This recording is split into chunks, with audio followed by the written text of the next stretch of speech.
पश्चिम बंगाल में हो रही हिंसा? ऐसा है कि हमसे थोड़ा समय मांगा गया है, तो वहाँ विधिक कार्रवाई जो है करने के लिए मुझे आश्वासन मिला है कि संविधान की रक्षा हर संभव में की जाएगी और वहाँ जांच की जा रही है। जो लोग जो है इस तरह से अनलीगल असंवैधानिक कदम उठाए हैं, तो हमने जो है तो 2 अक्टूबर 2021 तक के लिए समय दिया है। अगर 2 अक्टूबर 2021 तक भारत को यदि हिंदू राष्ट्र घोषित नहीं किया गया, ईसाइयों और मुसलमानों की नेशनलिटी खत्म नहीं की गई, तो फिर 2 अक्टूबर गांधी जयंती के दिन मैं सरजू जी में जल समाधि लूंगा।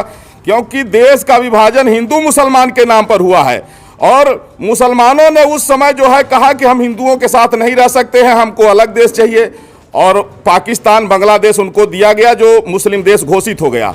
तो कम से कम दुनिया में एक देश तो हिंदुओं के लिए बचे। आज दुर्भाग्य है कि वेस्ट बंगाल में जितने यहाँ के मुसलमान हैं वो भी रोहिंग्याओं के साथ मिलकर के एक तरफ से हिंदुओं की हत्या कर रहे हैं, और उसी तरह जो है तो तमिलनाडु में हो रहा है, केरल में हो रहा है। जहाँ भी मुस्लिम आबादी ज़्यादा है उनको पाकिस्तान से प्रेम है, लेकिन हिंदू और हिंदुस्तान से नफरत है।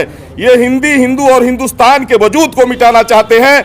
इसलिए अब आवश्यक है कि भारत को हिंदू राष्ट्र घोषित किया जाए, और अगर ऐसा नहीं होगा तो मैं जगत गुरु परमहंस आचार्य पीठ स्थित तपस्वी छावनी राम घाट अयोध्या से हमने इनको 4 महीने का समय दिया है, नहीं तो गांधी जयंती के दिन 2 अक्टूबर 2021 को सरजू जी में जल समाधि लूंगा। आशा करता हूं कि आदरणीय प्रधानमंत्री नरेंद्र मोदी जी के नेतृत्व में संविधान की रक्षा के लिए यह महत्वपूर्ण कदम जरूर उठाया जाएगा।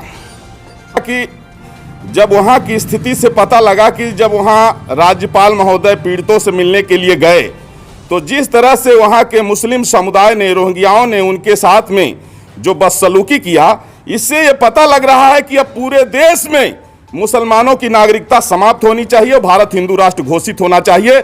नहीं तो 13 बार भारत के बंटवारा हो चुका है और अब स्थिति में भारत नहीं है कि फिर से ये बंटवारा झेल सके। तो इसलिए राष्ट्र की एकता और अखंडता के लिए चाहे जान चले जाए, लेकिन मुसलमानों की नागरिकता समाप्त होनी चाहिए, भारत हिंदू राष्ट्र घोषित होना चाहिए, और इसके लिए हमने 4 महीने का समय दिया है। महाराज जी, अगर वो यहाँ शरणार्थी बन के रहेंगे, जब यहाँ पार्टीशन नहीं हो रहा था, हिंदुओं ने कहा कि नहीं हम भाई भाई हैं, मिल के रहेंगे, तो उस समय जो है 16 अगस्त 1946 को मुस्लिम लीग ने जिन्ना के कहने पर डायरेक्ट एक्शन डे का फरमान जारी किया, जिसमें कई लाख हिंदुओं, कई लाख सिखों की हत्या हुई थी, जिसको कलकत्ता किलिंग के नाम से जाना जाता है।